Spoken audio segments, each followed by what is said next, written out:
اصل طاقت برداشت کرنے میں ہے، انتقام لینے میں نہیں۔ تقدیر ایسے چیز ہے کہ انسان کتنا ہی ہوشیار کیوں نہ ہو مگر وہ اس کی تدبیر پر غالب آ جاتی ہے۔ تیرا نفس تجھ سے وہی کام کروائے گا جس کے ساتھ تو نے اسے مانوس بنایا ہے۔ اللہ جب کسی کو اپنی طرف لانا چاہتا ہے تو اسے کسی کے ہاتھوں ضرور توڑتا ہے تاکہ اسے احساس ہو جائے کہ اللہ کی محبت کے علاوہ سب محبت فنا ہے۔ زبان انسان کی اچھی یا بری شخصیت کے راز کو اگل دیتی ہے۔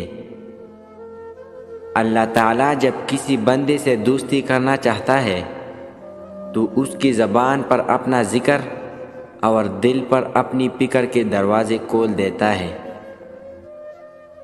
انسان خوش رہنے کے لیے کماتا ہے اور کمانے کے لیے افسردہ رہتا ہے۔ جو اللہ کے دیے ہوئے رزق کو کافی سمجھے وہ زندگی میں کبھی کسی کا محتاج نہیں ہوگا۔ 3 آدمی ہیں جنہیں اللہ تعالیٰ روز قیامت دیکھے گا بھی نہیں۔ نمبر 1 والدین کا نافرمان، نمبر 2 مستقل شراب پینے والا، نمبر 3 احسان جتانے والا۔ کبھی کبھی اللہ ہمارے ارادے اور یقین کو توڑ کر ہمیں سمجھاتا ہے کہ ہوگا وہی جو میں چاہتا ہوں۔ وہ لوگ جو جنت کے طلبگار ہیں وہ خوشی اور غمی دونوں صورتوں میں اللہ کی راہ میں خرچ کرتے ہیں۔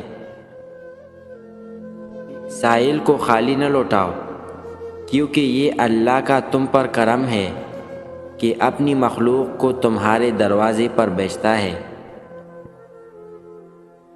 جو شخص اللہ تعالیٰ کی تقدیر اور اس کی تقسیم پر خوش رہتا ہے اللہ تعالیٰ اسے کسی کا محتاج نہیں کرتا۔